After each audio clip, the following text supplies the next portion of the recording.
Let's have a chat about cheap carbon. And Roberto from Malta, stick around to the end of the video and I'll have a look at the Scott Addict eRide 10. So this video is going to be a bit of a brain dump, a bunch of my thoughts on cheap carbon and cheap bike parts. But you never know, it might be useful to anybody thinking of taking the plunge down the rabbit hole that is Aliexpress. As ever, if I get something completely wrong, comment down below because it really helps the channel. So since some of you have asked me to put direct from the factory frames into the database, which is kind of tricky because they don't actually generally take pictures of whole bikes, it's kind of reopened the topic in my mind about buying all the bits cheap and building up my own bike. I've mulled it over before and filed it away in the back of my mind under nah, because there just seemed to be too many uncontrollable variables and it all just seemed like too much hassle. But now with the price of branded bikes skyrocketing to what is frankly absurd pie in the sky prices, I've got back to mulling it over. What with the likes of Winspace, Yoeleo, Trifox, Trigon, ICAN, Seka and Elves all actually becoming pretty well known now, sort of makes you feel a bit more confident about buying straight from the factory. There's also lots of videos on YouTube of people putting bikes together and it just seems like a much more normal thing now. And I guess in some ways it is a progression from Canyon's direct to the consumer model that, hey, we go straight from the factory to the consumer. And who knows, maybe 10 years from now that'll be the only way to buy a bike, straight from the factory. So what do all these little cars have in common? Yep, you guessed it, they're all pretty much exactly the same. All based on the VW up underneath. They've just got different trims and body panels and stuff like that, but effectively they are the same car. And it turns out that even bike brands are doing this. So this is Aliexpress and there's a whole bunch of frames that you can buy that look very much like this. There's a whole bike there, again pretty much the same frame, all coming in various prices, various color schemes. There's even one here that looks very similar from ICAN, who is a pretty well-known company now, and there's also different versions that look remarkably similar. This one's just got drop seat stays at an incredibly cheap 385 quid. Well, here's the Vitus substance, and as you can see the frame on this looks remarkably similar, and if I fade that through to the Dolan GXC, you'll see that that also has a very similar frame, albeit with a different pair of forks. You can also get the Vitus with 650B wheels, as you can see there. But that again is the same frame. Or if we fade through to this one, it's the Kanzo Adventure from Ridley. This is the 2021 version. And again, that looks very much like the same frame, different forks again. But two pretty well-known brands using the same frame there. And then there's also this one from Planet X. This is the On One Free Ranger. Dreadful pictures, unfortunately, on the Planet X website. But again, that looks remarkably similar. Different fork again. So who knows if these all come from the same factory? It's hard to tell what type of carbon each manufacturer is using. Vitus call it UD carbon. Planet X are just calling it a full carbon frame set. And Dolan, their GXC, they're saying it's Toray T800 carbon. So it's a little bit difficult to know how to compare these frames really, other than the fact that they are pretty similar shape.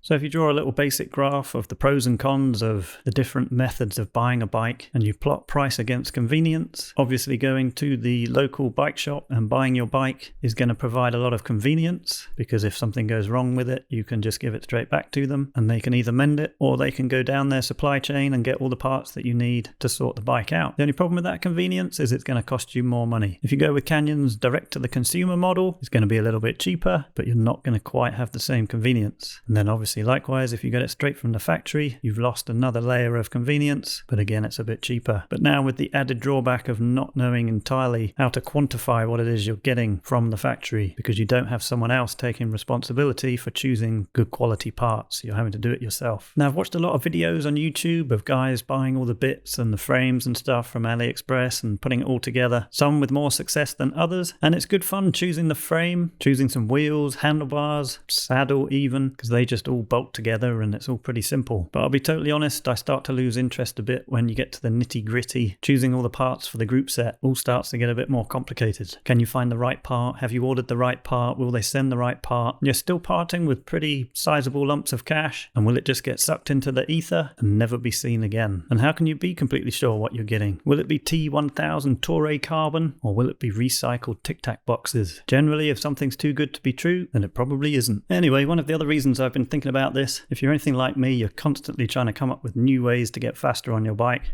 And at the moment, I'm kind of obsessed with getting a rim brake bike on the road, weighing around 7 kilograms, and maybe pitting it against my Scott Addict RC. We've had a few years of disc brake bikes now. It'd be interesting to see whether I would go back to a rimmer. And is there an advantage to be had over my pals who all now ride disc brake bikes? But the catch is, it still ends up being quite expensive, even with an AliExpress build. I do quite like the look of this Elves rim brake frame here. I think that looks pretty nice. Maybe a set of Winspace wheels. Not sure about the one-piece aero bar and stem. I think maybe I would still go with a separate stem and aero handlebars. And then I'd really like the Red 22 group set from SRAM, but I can only find the rival rim brake group set on AliExpress, assuming that it is actually a real one. Or am I just better off trawling through eBay and holding out for a decent version of the Cannondale SuperSix Evo HiMod? Maybe one of these from 2014 or this one here from 2015.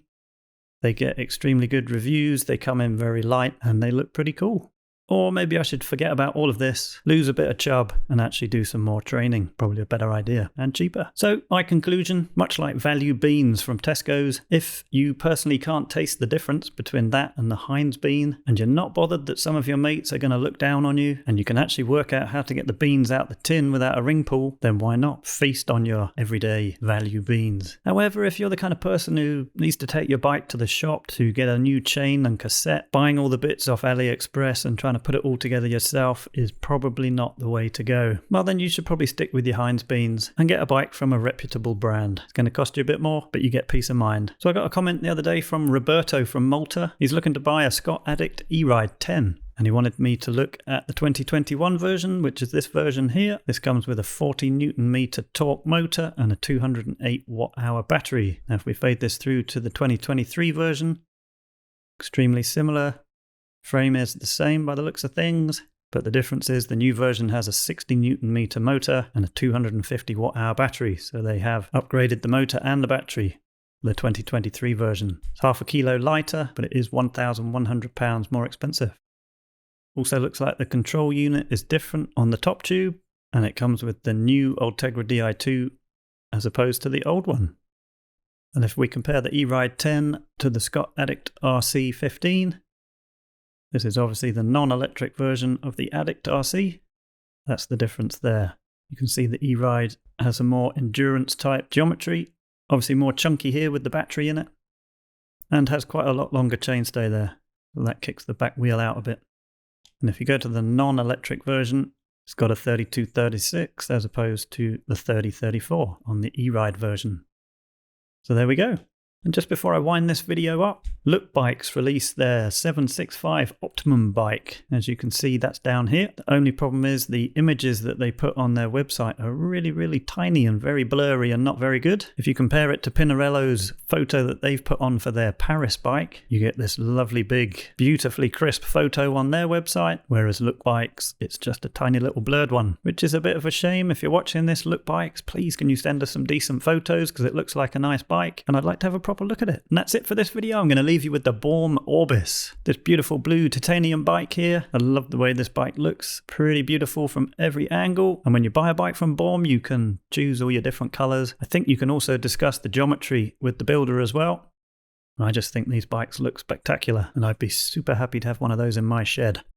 If you like this video, give it a thumbs up. If you haven't already, subscribe to the channel. And if you're looking to buy a bike, go and check out bikeotic.com, where you can visually compare hundreds of bikes back to back, like I'm doing here. Until next time.